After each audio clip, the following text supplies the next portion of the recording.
Princess Zarathel of the Catherian Empire stood on the elevated platform of the Grand Colosseum, her crystalline scales shimmering with amusement as she gazed down at the human who dared to challenge her champion.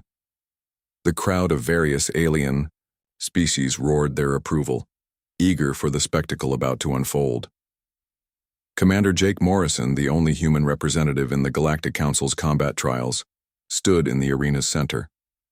His simple combat gear looked primitive compared to the advanced exoskeletons and energy weapons favored by other species.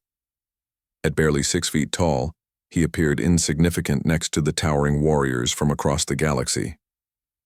"Look at this, pathetic creature," Princess Zarathel announced, her voice amplified across the stadium. Her melodic laughter rang out like silver bells. "The humans think they can compete with superior species? This will be over in moments." The crowd erupted in agreement. Humans were known throughout the galaxy as the newcomers, barely spacefaring, technologically inferior, and physically unremarkable. They had been granted a seat on the Galactic Council only as a courtesy, a way to gradually introduce them to galactic civilization. Zarathel raised her forearms dramatically. "I am so confident in my champion's victory that I make this proclamation. If this human somehow defeats Warlord Krextar, I will bind myself to him as his wife forever, according to ancient Catherian law." The princess's declaration sent shockwaves through the assembled crowd.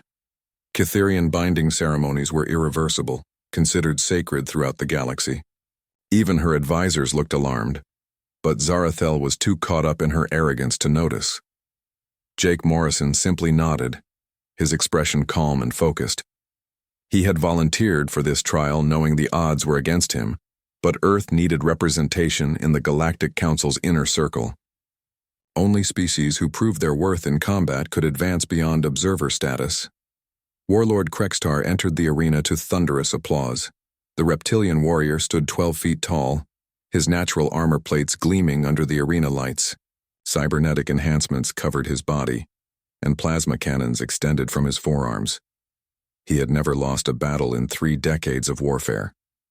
"Begin," the arena master announced. Krextar immediately opened fire, plasma bolts scorching the air where Jake had been standing moments before. The human moved with surprising speed, rolling and diving behind cover. The crowd cheered, expecting the inevitable conclusion. But Jake didn't cower behind his barrier. Instead, he studied his opponent's movements, noting patterns in the plasma fire. Krextar was powerful but predictable, relying on overwhelming force rather than strategy. When the plasma cannons needed to recharge, Jake sprinted forward in a zigzag pattern. Krextar swiped at him with massive claws, but Jake slid between the warlord's legs, pulling out what appeared to be simple rope from his gear. The crowd laughed. Rope against a cybernetic warrior? Jake wrapped the rope around Krextar's ankle joints, using the alien's own momentum against him. When Krextar spun to face him, the rope tightened, sending the massive warrior crashing to the ground. Princess Zarathel's laughter died in her throat. Jake didn't celebrate. He moved with practiced efficiency, using techniques that seemed impossibly simple yet devastatingly effective. Every move was calculated, turning Krextar's size and strength into disadvantages. The warlord roared in fury, firing wildly. Jake had somehow gotten behind him again, this time with a small device that he attached to Krextar's cybernetic systems. The plasma cannon sputtered and died as the primitive electromagnetic pulse generator, crude by galactic standards but perfectly effective, fried the circuits. What followed wasn't a battle of strength or technology, but a masterclass in human adaptability.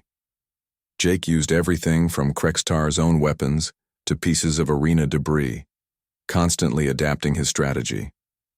Where other species relied on superior genetics or advanced technology, humans had developed something unique: the ability to think creatively under pressure.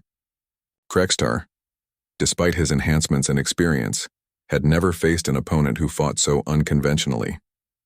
Every time he adapted to Jake's tactics, the human had already moved on to something completely different. The arena fell silent as Jake finally stood over the defeated warlord, having used nothing but wit, adaptability, and determination. Krextar was alive but thoroughly beaten, his cybernetic systems disabled, and his pride shattered. Princess Zarathel stared in disbelief. The impossible had happened. A human, a supposedly inferior species, had defeated the greatest warrior in her employ. Jake looked up at the royal platform, his chest heaving from exertion but his eyes steady. "Your Highness," he called out, his voice carrying clearly in the stunned silence. "I believe you made a proclamation." The princess felt her four hearts racing. Catherian law was absolute, and she had spoken the words before thousands of witnesses from dozens of species. There was no escape from her own arrogance.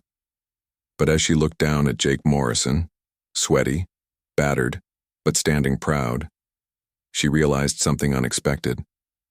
For the first time in her pampered life, she felt genuine respect for another being. This human had shown qualities her own species valued above all others: honor, courage, and the wisdom to overcome superior force through intelligence. "Indeed I did," Zarathel replied, her voice carrying across the arena. She began to descend. From her platform, her advisors frantically trying to follow. And Catherians honor their word. As she approached Jake, the crowd remained in stunned silence. The implications were staggering. Humans had just proven they belonged among the galaxy's elite, and their representative would soon be married to one of the most influential figures in known space. Jake extended his hand to her, a simple human gesture of greeting. "I hope you don't regret your words, Your Highness." Zarathel looked at his outstretched hand, then at his determined face. Slowly, a genuine smile replaced her earlier arrogance. Perhaps humans had more to offer the galaxy than anyone had imagined. "Call me Zara," she said, taking his hand. "And somehow I don't think I will regret this at all." The crowd finally found its voice, erupting in cheers that shook the very foundations of the Colosseum. Humanity had just announced its arrival, on the galactic stage in the most unexpected way possible, and the universe would never be the same.